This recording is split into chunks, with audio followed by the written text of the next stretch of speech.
जय श्री राम। आपका रामचरितमानस में स्वागत है। राम सिया राम जय जय राम। राम सिया राम जय जय राम। जानि सकल सो अवसर सिय तब पठई जनक बोलाय। चतुर सखी सुंदर सकल सादर चली लवाय। तब जब जनक जी की धनुष यज्ञ की सभा में सभी राजा जन बैठ गए, तब जनक जी अपनी पुत्री को जानकी जी को उनकी सखियों से बुलावा भेजते हैं और उनकी सखियां उन्हें लिवाने के लिए चली जाती हैं। सिय शोभा नहीं जाय बखानी, जगदम्बिका रूप गुण खानी। रूप और गुणों की खान माता सीता इतनी सुंदर है कि जानकी जी की शोभा का वर्णन तो किसी से किया ही नहीं जा सकता। उनकी उपमा किसी से करना तो तुच्छ ही है। उपमा सकल मोहि लघु लागी, प्राकृति नारी अंग अनुरागी। माता सीता की उपमा तो किसी से करना तुच्छ है, क्योंकि हमारी जो प्राकृत स्त्रियों को माता सीता की उपमा दी जाती है, क्योंकि भगवानों को यानी कि जो हमारी माता है उन्हें उनके अंगों के लिए प्रयुक्त करना अपमान के समान है। किसी की उपमा माता सीता को देना तो अपमान के समान माना जाएगा। सिय बरनी ते ही उपमा देई, को कभी कहाई अजसु के लेई।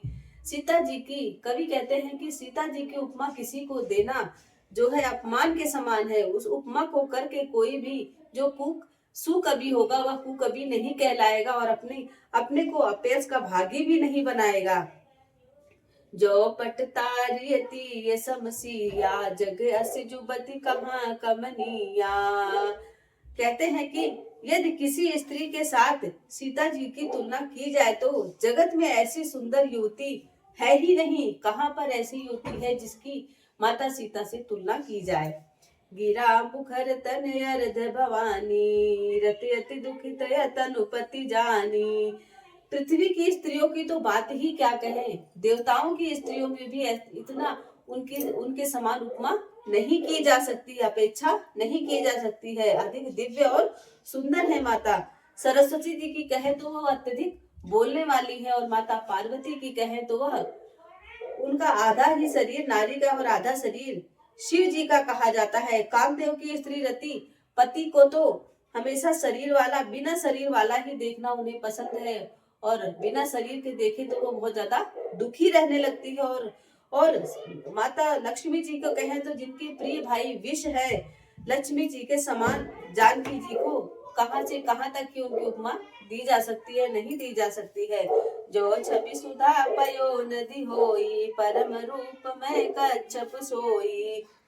जिन लक्ष्मी जी की बात ऊपर कही गई है वे निकली थी खारे समुद्र से, जिनको मथने के लिए भगवान ने अति कर्कश प्रभु विष्णु जी ने कर्कश पीठ वाले कच्छ रूप का रूप धारण किया था, और रस्सी बनाने के लिए उन्होंने विष वाले वासुकी नाग की मथने के लिए उन्हें रस्सी के रूप में उन्हें प्रयोग किया था। और कठोर मंदराचल पर्वत और उसे भी माथा सारे देवताओं और दैत्यों ने मिलकर जिन लक्ष्मी जी को अतिशय शोभा की खान और अनुपम सुंदरी कहते हैं, उनको प्रकट करने के लिए बचे हुए सब सुंदर और स्वाभाविक ही कठोर उपकरण किए गए होंगे। यह सब जो प्रभु ने यूज किए हैं लक्ष्मी जी को प्रकट करने के लिए, वह अत्यधिक कठोर उपकरण ही हैं।